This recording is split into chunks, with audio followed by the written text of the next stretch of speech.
அடைக்கலமானவர். அநாதி தேவனே, உனக்கு அடைக்கலம்.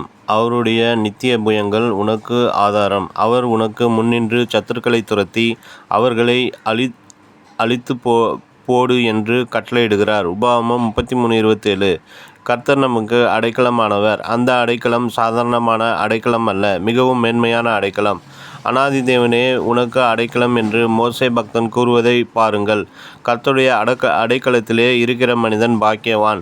இலங்கை தேசத்திலிருந்து வந்த ஒரு ஊழியரை நான் சந்தித்தேன். அவர் மிகுந்த கண்ணீரோடு, பலமுறை இலங்கை இராணுவத்தினர் என்னை துப்பாக்கியால் சுட்டார்கள், ஆனால் அந்த துப்பாக்கியிலிருந்து குண்டுகள் புறப்படவில்லை. ஹெலிகாப்டர் மூலமாக என்னை ஆலயத்தின் மேல் பெரிய குண்டுகளை வீசினார்கள்.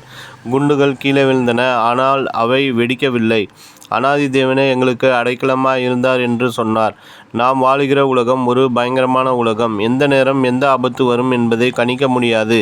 பில்லி சூனியங்களும் செய்வினைகளும் மந்திரங்களும் தொற்று நோய்களும் விபத்துகளும் சுற்றிலும் இருந்து கொண்டேதான் இருக்கின்றன.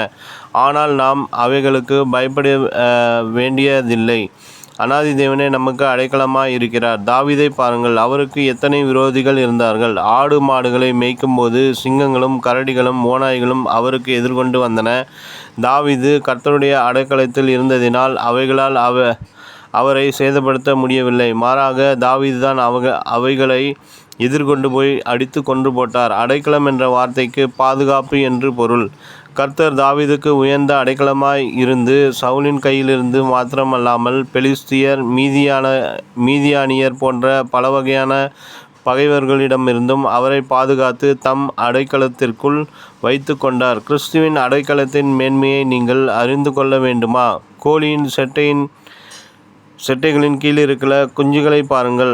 அவைகளுக்குத்தான் எத்தனை நிம்மதி, எத்தனை ஆறுதல். கோழியின் செட்டைகளுக்குள்ளிருக்கிற குஞ்சுகள் உள்ளே இருந்து தலையை தூக்கி குறும்பாய் பார்க்கும். காக்கைகளை குறித்தோ வல்லூறுகளை குறித்தோ பருந்துகளை குறித்தோ அவைகள் கவலைப்படுவதில்லை. எந்த ஆபத்து வந்தாலும் தங்களுடைய தாய் தங்களை தப்புவிக்கும் என்று அவை அறிந்திருக்கின்றன. தேவ பிள்ளைகளே, உன்னதமானவரின் மறைவில் இருக்கிறவன் சர்வ வல்லவருடைய நிழலில் தங்குவான். நான் கர்த்தரை நோக்கி, நீர் என் அடைக்கலம், என் கோட்டை, என் தேவன், நான் நம்பியிருக்கிறவர் என்று சொல்லுவேன். அவர் உன்னை வேடனுடைய கண்ணிக்கும் பாழாக்கும் கொள்ளை நோய்க்கும் தப்புவிப்பார். சங்கீதம் 91:1-3. நினைவிற்கு, ஜாதிகள் கொந்தளித்து ராஜ்யங்கள் தத்தளித்தது. அவர் தமது சத்தத்தை முழங்க பண்ணினார்.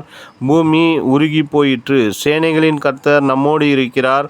யாக்கோபின் தேவன் நமக்கு உயர்ந்த அடைக்கலமானவர். சங்கீதம் 46:6-7.